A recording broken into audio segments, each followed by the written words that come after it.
सोहना विधानसभा से कौन मारेगा कांग्रेस की टिकट पर बाजी? कांग्रेस किसे देगी सोहना से विधानसभा टिकट? किस नेता में है सोहना विधानसभा में सबसे ज्यादा दम? सोहना से किस नेता के दावे में है सबसे ज्यादा दम? सोहना से टिकट के दावेदारों में से किसकी लग सकती है लॉटरी? नमस्कार दोस्तों, मेरा नाम है राज के वर्मा और आप देख रहे हैं रिपोर्टर जी। अगर आपने रिपोर्टर जी चैनल को सब्सक्राइब नहीं किया तो दोस्तों चैनल को सब्सक्राइब करना मत भूलिएगा, क्योंकि हम लगातार आपको हरियाणा विधानसभा चुनाव के लेटेस्ट अपडेट और सटीक अपडेट दे रहे हैं। चलिए अब बात करेंगे हरियाणा विधानसभा चुनाव में, खासतौर से सोहना विधानसभा की। लेकिन उससे पहले हरियाणा विधानसभा चुनाव की घोषणा के बाद से ही अब तमाम पॉलिटिकल पार्टियों की सरगर्मी तेज हो गई है। सभी की कोशिश यही है कि किसी तरह से हरियाणा को जीतकर हरियाणा की सत्ता तक पहुंचा जाए। बीजेपी लगातार पिछले 10 साल से हरियाणा पर राज कर रही है और ऐसे में तीसरी बार सरकार बनाने का दावा बीजेपी पेश कर रही है। बीजेपी का कहना है कि वो हर हाल में इस बार फिर से हरियाणा में सरकार बनाने जा रही है, लेकिन इस दावे पर कांग्रेस का दावा भी भारी पड़ता नजर आ रहा है। पिछले 10 साल से कांग्रेस हरियाणा की सत्ता से बाहर है, लेकिन लोकसभा चुनाव में जिस तरह की परफॉर्मेंस कांग्रेस की थी उससे ऐसा लग रहा है कि इस बार के विधानसभा चुनाव में बीजेपी की मुश्किलें बहुत ज्यादा बढ़ने वाली है। और फिलहाल के अगर चुनावी समीकरण को समझे तो कांग्रेस कहीं ना कहीं बीजेपी से आगे चल रही है। तो क्या यह फासला इतना ज्यादा है कि बेहद आराम से कांग्रेस हरियाणा में सरकार बना सकती है? लेकिन चुनाव है और चुनाव में कब, कहां और कौन सा गणित फेल हो जाए और कौन जीती हुई बाजी को हार जाए और कौन हारी हुई बाजी को जीत जाए, ये कहना बेहद मुश्किल है, क्योंकि बीजेपी ने ये करके दिखाया है। हाल ही में 3 राज्यों में बीजेपी की हालत कुछ इसी तरह की थी, जहां राजस्थान, मध्य प्रदेश और छत्तीसगढ़, यहां पर लग रहा था कि बीजेपी किसी भी हाल में इन स्टेट्स को नहीं जीतने वाली है। लेकिन आखिरी मौके पर बीजेपी ने वो कारनामा किया और उस कारनामे के सामने तमाम पॉलिटिकल पार्टीज, तमाम राजनीति का ज्ञान रखने वाले राजनीति के गुरु हैरान और परेशान रह गए। तो क्या एक बार फिर से हरियाणा में कुछ इसी तरह का उलटफेर बीजेपी कर सकती है? ये अपने आप में सवाल है। खैर 4 अक्टूबर को जब नतीजे आएंगे तो सारी स्थिति साफ हो जाएगी। खैर अब बात करते हैं हरियाणा की सोहना विधानसभा की। सोहना विधानसभा से कांग्रेस किसे टिकट देगी? क्योंकि टिकट के दावेदारों की एक लंबी चौड़ी लिस्ट कांग्रेस के भीतर है और हर विधानसभा पर यह मानकर चलिए कि 2 से 3 या 4 दर्जन तक जो है नेताओं ने टिकट की दावेदारी के लिए आवेदन दे रखा है। यानी कि टिकट पाने वालों की मारकाट कांग्रेस के भीतर जबरदस्त चल रही है।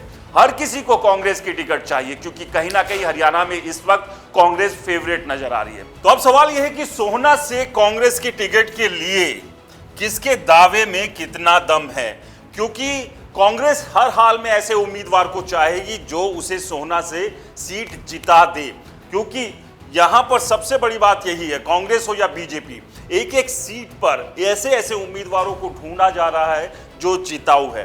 तो ऐसे में लंबी चौड़ी एक लिस्ट है कांग्रेस से सोहना विधानसभा से आवेदन करने वालों की, लेकिन उस लिस्ट में कुछ ये नाम सामने आ रहे हैं। इनमें से किसे कांग्रेस अपना टिकट दे सकती है, एक एक करके हम बात करेंगे इन तमाम दावेदारों की। और बहुत सारे ऐसे और भी दावेदार हैं जिन्होंने आवेदन किया है, लेकिन सबसे बड़ा सवाल यह है कि इनमें से किसे टिकट मिलेगी और जिसे टिकट मिलेगी क्या वो इस बार सोहना से कांग्रेस जीतकर कांग्रेस की झोली में सोहना की सीट को डालने का काम करने में कामयाब हो पाएंगे? क्योंकि लंबे समय से सोहना को कांग्रेस जीत नहीं पाई है। ऐसे में पूरी निगाहें और पूरी कोशिश कांग्रेस की होगी कि सोहना विधानसभा को वो जीते और जब हरियाणा की सत्ता पर काबिज हो तो उस लिस्ट में सोहना का नाम भी शामिल हो। तो चलिए एक एक करके बात करते हैं इन तमाम दावेदारों की और जानते हैं कि इन दावेदारों के दावे में कितना दम है। तो इन दावेदारों में एक नाम है जितेंद्र भारद्वाज का, अरिदमन सिंह उर्फ बिल्लू, कुलदीप गुजर। जितेंद्र भारद्वाज कार्यकारी अध्यक्ष है हरियाणा प्रदेश कांग्रेस के और भूपेंद्र सिंह हुड्डा के खासे नजदीकी भी बताए जाते हैं। ब्राह्मण चेहरा है, ऐसे में जितेंद्र भारद्वाज भी सोहना से अपनी दावेदारी ठोक रहे हैं और उन्हें उम्मीद है कि सोहना से उन्हें टिकट मिल सकती है। और इसके पीछे के 2 बड़े कारण हैं, एक तो वो कार्यकारी प्रदेश अध्यक्ष है हरियाणा कांग्रेस के और दूसरा भूपेंद्र सिंह हुड्डा के खासे नजदीक है। इसके अलावा बात करें अरिदमन सिंह बिल्लू की, अरिदमन सिंह बिल्लू भी जो है वो कांग्रेस की टिकट मांग रहे हैं। इससे पहले राविंदरजीत सिंह के साथ वो बीजेपी में चले गए थे, लेकिन अभी हाल में फिर से गृह वापसी इन्होंने की है। लेकिन अब घर में वापस आने के बाद क्या घर के तमाम वो लोग उनके साथ उसी तरह का व्यवहार करेंगे जैसा पहले था? इससे पहले भी चुनाव अरिदमन सिंह बिल्लू लड़ चुके हैं, तो ऐसे में एक ये उनके पास अनुभव है।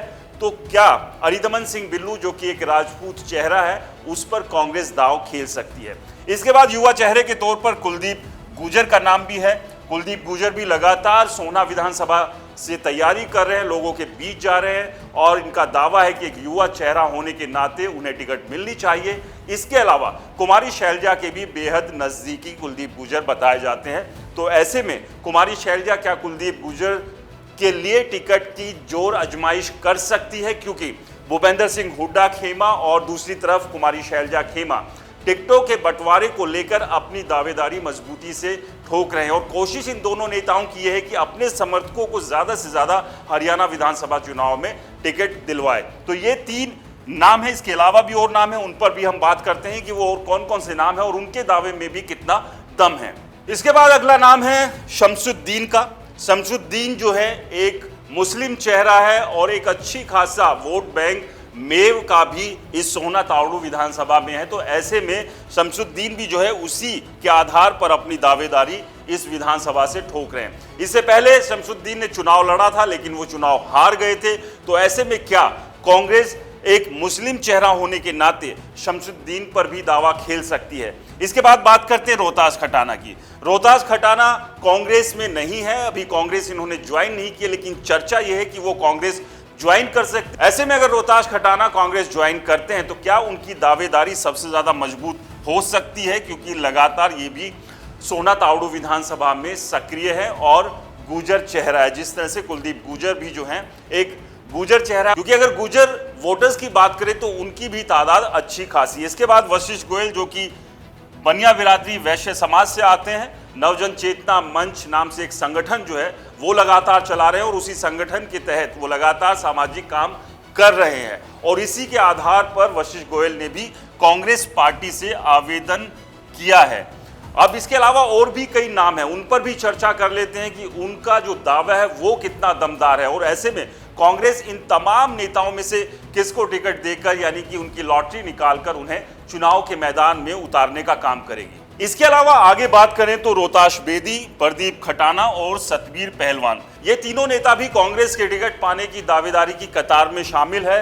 रोहताश बेदी भी कांग्रेस की टिकट सोहना तावड़ू विधानसभा से मांग रहे हैं। इसके अलावा प्रदीप खटाना भी अपना दावा ठोक रहे हैं, तो सतबीर पहलवान भी अपना दावा ठोकने में पीछे नहीं है। तो अब सवाल यह है कि इन तमाम नेताओं में से कांग्रेस किसे टिकट देगी? इनमें से काफी ऐसे चेहरे हैं जो कि भूपेंद्र सिंह हुड्डा के करीबी या खास माने जाते हैं, तो वहीं कुछ ऐसे चेहरे भी हैं जो कुमारी शैलजा के करीबी है। तो ऐसे में क्या सोहना विधानसभा पर भूपेंद्र सिंह हुड्डा अपने किसी खास को टिकट दिलाने में कामयाब हो पाएंगे या फिर कुमारी शैलजा कुछ बड़ा उलटफेर करते हुए अपने किसी करीबी को कांग्रेस का टिकट दिलाकर सोहना तावड़ू के चुनावी मैदान में उतारने में कामयाब हो पाएगी?